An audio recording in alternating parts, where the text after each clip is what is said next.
कैसे एक normal railway station India का number one haunted railway station बन गया। और ऐसा क्या हुआ कि आधी रात में ही पूरा स्टाफ भाग गया, जिसके कारण गवर्नमेंट को वो स्टेशन ही बंद करना पड़ गया।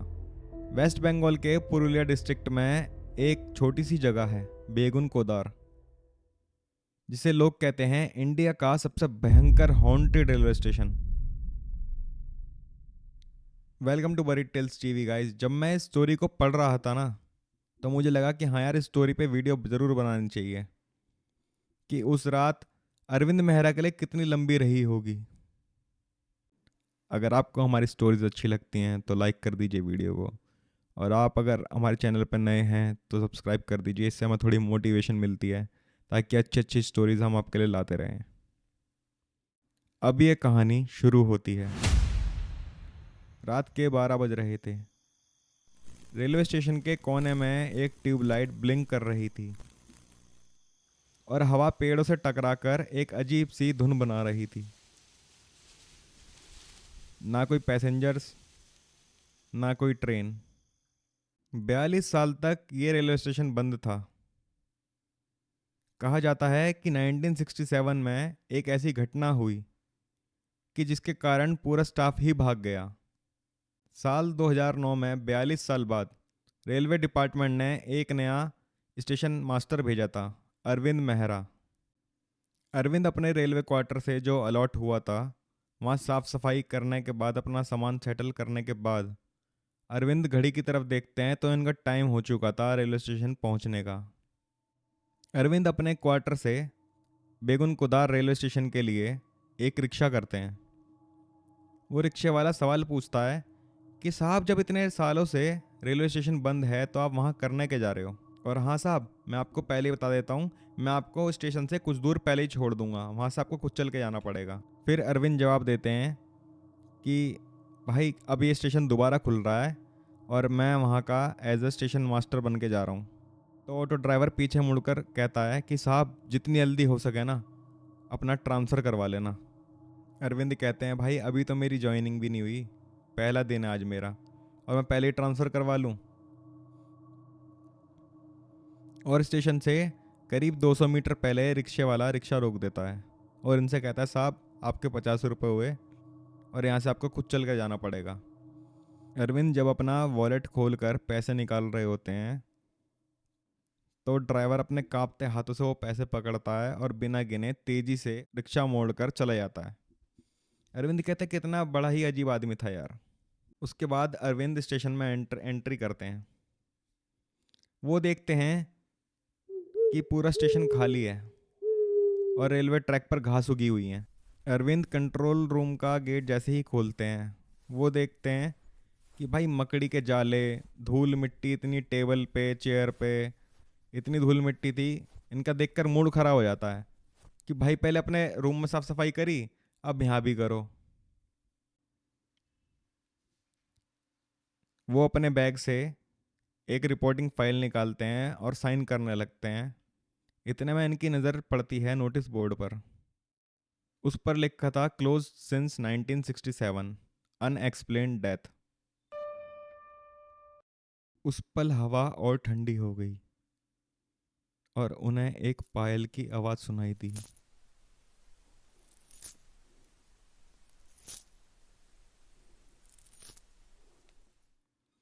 अरविंद ने बाहर आकर देखा, कोई नहीं था और एक इत्र की खुशबू हवा में ऐसे घुल रही थी। तो उन्होंने सोचा कि भाई ये हो सकता है हवा का खेल हो, पर दिल में एक अजीब सी घबराहट बैठी जा रही थी। टेबल के ड्रॉर में एक धूल से भरी फाइल पड़ी थी।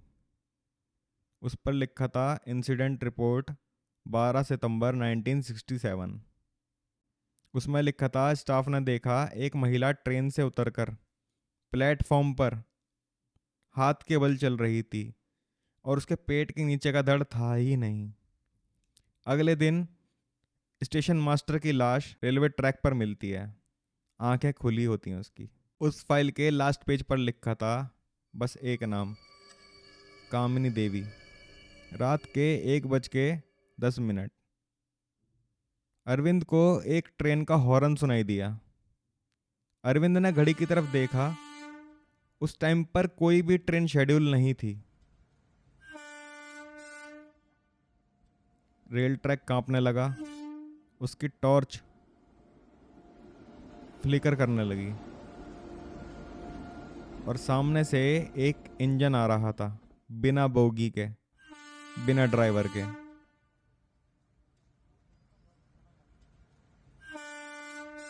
इंजन धीरे धीरे आकर सामने अरविंद के रुका और धुआं हवा में घुल गया। इंजन के पास एक औरत आके उतरी, लाल साड़ी में।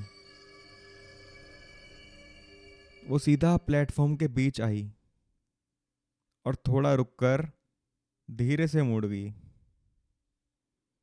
तो अरविंद ने नोटिस करा कि उस औरत की आंखों में आंसू थे, पर वो आंसू खून के थे और वह फिर हवा में गायब हो गई। अरविंद ने हेडक्वार्टर में कांटेक्ट करने की कोशिश की, पर उसे रेडियो में एक आवाज़ सुनाई दी,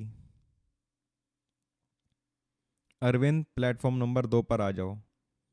अरविंद ने देखा कि यार प्लेटफॉर्म तो एक ही है, तो प्लेटफॉर्म नंबर 2 कौन सा है। अरविंद ने स्टेशन के पीछे एक पत्थर का बोर्ड देखा। उस पर लिखा था प्लेटफॉर्म नंबर 2 डीकमीशन्ड। उसके सामने एक पुराना ट्रैक था,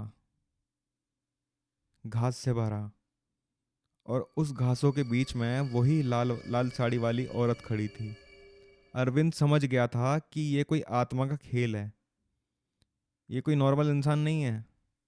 अरविंद भागकर अपने कंट्रोल रूम में जाता है और गेट लॉक कर लेता है। इतने में दोबारा उसे ट्रेन का साउंड आता है। वो खिड़की में से हल्का सा झांक कर देखता है तो वो पाता है कि ट्रेन के साथ एक औरत भाग रही है, सेम स्पीड में। कोई नॉर्मल आदमी भला कैसे भाग सकता है।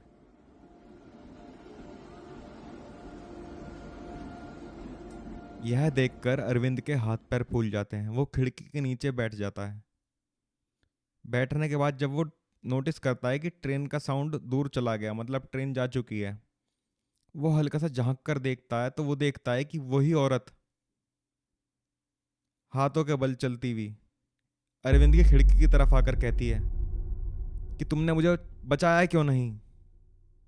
उसकी आवाज़ इतनी लाउड थी कि पूरा रेलवे स्टेशन उसकी आवाज़ से गूंज रहा था। और इतने में अरविंद बेहोश हो जाते हैं। अगले दिन की सुबह रेलवे स्टाफ जब स्टेशन पहुंचता है, रेलवे ऑफिसर अरविंद को उठाते हैं पानी की छींटे मारकर, और अरविंद जैसे ही उठता है हड़बड़ाहट में कुछ बड़बड़ाता है। रेलवे ऑफिसर को समझ नहीं आता कि अरविंद कह क्या रहा है, तो अरविंद को शांत करता है। जब वो पानी पकड़ाता है उसे, तो पानी पीते पीते अरविंद हाथ पैर कांपने लगता है अरविंद के। अरविंद 2-3 मिनट बाद शांत होकर पूरा इंसिडेंट उस रेलवे ऑफिसर को बता देता है कि उसके साथ आखिर में पूरी रात में घटना क्या हुई। यह सुनकर सबके हाथ पैर फूल जाते हैं। अरविंद वहां से निकलता है अपने रेलवे क्वार्टर के लिए। तो उसके दिमाग में आता है कि यार आसपास ना जो गांव पड़ता है ना, उससे पूछता हूँ कि भाई इस रेलवे स्टेशन की एक्चुअल में कहानी है क्या। जब वो गांव से होते हुए जाते हैं तो लोगों से पूछते हुए जाते हैं, लेकिन कोई भी अरविंद को ऐसे इग्नोर कर देता जैसे अरविंद है ही नहीं वहां पर। कोई भी अरविंद की बात का जवाब नहीं देता। अरविंद को गांव के छोर में एक घर दिखता है और उस घर के सामने एक बुजुर्ग व्यक्ति बैठे होते हैं। अरविंद सोचता है कि हो सकता है कि इनको पता हो कि यहाँ की स्टोरी है क्या। तो अरविंद उस बुजुर्ग व्यक्ति के पास जाते हैं कि अंकल जी यहाँ की स्टोरी है क्या एक्चुअली। प्लेटफॉर्म की, प्लेटफॉर्म नंबर 2, उस पर घास उगी हुई है, वहाँ पर ट्रेन भी नहीं आती, लेकिन प्लेटफॉर्म नंबर 1 पर ट्रेन जाती है पर रुकती नहीं है। इसका पीछे का रीज़न क्या है, और पिछली रात मेरे साथ ऐसे से हुआ है इंसिडेंट। तो वो बुजुर्ग व्यक्ति ये बताते हैं कि आज से 42 साल पहले एक लड़की थी कामिनी देवी इसी गांव की। वो एक रात रेलवे ट्रैक पार कर रही थी। ट्रैक पार करते हुए उसे अचानक से रेलवे का हॉर्न सुनाई दिया। जैसे ही उसने लेफ्ट राइट साइड देखा अपने, तो वो समझ ही नहीं पाई कि वो रिएक्ट ही नहीं कर पाई उस चीज़ को कि वो ट्रैक पार कर ले या भाग जाए वहाँ से। और इतने में वो ट्रेन इतनी स्पीड पे थी कि वो कामिनी देवी को कुचलते हुए चली जाती है। कामिनी देवी के बॉडी के दो हिस्से हो जाते हैं। आखिरी सांस में वो ये कह रही होती है कि प्लीज मुझे बचा लो। इतना कहकर उसके प्राण शरीर त्याग देते हैं। और तब से आज तक वो लड़की बदले की आग में हर ट्रेन के पीछे भागती है।